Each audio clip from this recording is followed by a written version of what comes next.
Okay, we are back and we are with Alodia Santos from World Vision. So, Alodia, let's talk about different interventions and how certain interventions may result in um, gains or savings by the household and by government. No? Some interventions might be translatable to savings by government. So we'd like to talk about that as well because that is what is easier to convert into a social impact bond, which Right. we will get to later. No? But Right. for now, the costs of the interventions and how they may result in savings or gains. Right.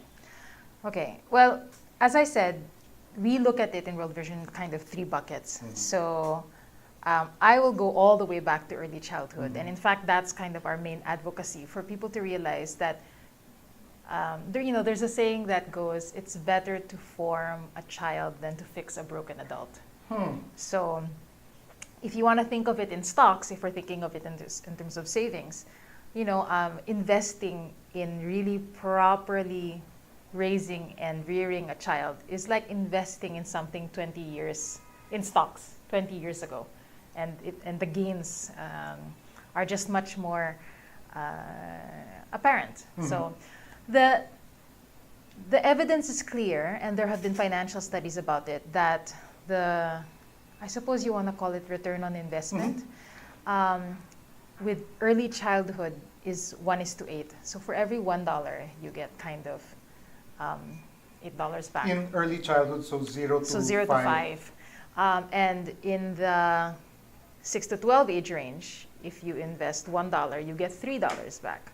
And in youth programming, you get $1 in, and then you get $1 back. I mean, it's of course not as simplistic as that. It's a Heckman study. Heckman. How do you spell Google it. that? Heckman. Okay. So in essence, I mean, the reason why is because, of course, early childhood, and as you mentioned, the first 1,000 days, it's very, very important in developing that child. Not just in the socio-emotional, the brain plasticity, but also in that child's sense of resilience and ability to cope with future stress. At 0 to 5? At 0 to 5. They picked that up already They early. picked that up already. Because if you think about life and the way we go through life, and in the Philippines, so in the Philippines, a lot of disasters will happen, right? So in a lot of disasters will happen, and then you'll have everybody affected.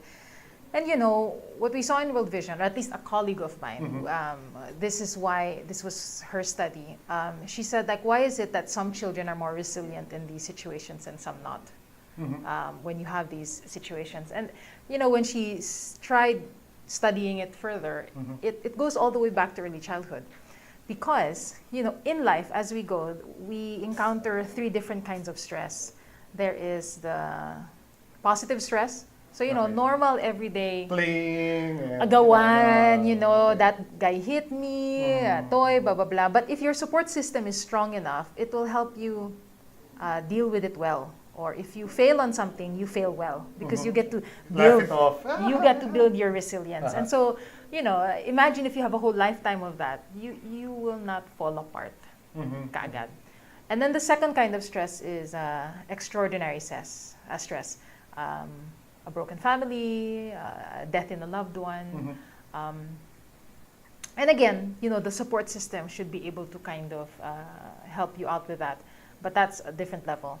And then the last one is toxic stress. So that's where you have a conflict situation, the Marawi situation, but now it's a disaster situation, if the city is under siege, mga ganung kinds of situation.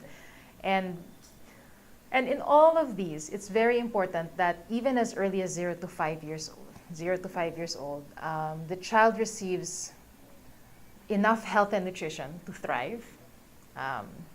Because of course, if you don't have enough of health and nutrition, you either slowly waste away. You get when you should be growing. When you should be growing, but actually you're stunting and you're wasting. Behind, and then it'll affect everything else: the way you learn, the way you.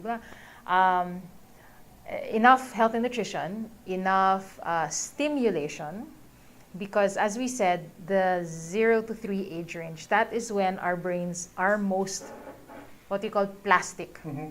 So it is the time when your brain really is just at its highest, neurons cracking everywhere and able to kind of model. So even though mga bata at that age, they don't really talk as much, they are absorbing everything. And of course, yung productive environment. And so that was my long way of saying that as early as that, if those factors are not in place, if a child is ending up wasting, if a child is not being as stimulated, if a child is not being protected from toxic stress or extraordinary stress, the child is not able to fulfill his or her full potential. By 5 years old. Even by 5. by 5 years no, old and then it long term. sets the stage for Uh-huh, long term of them not being able to fulfill their potential.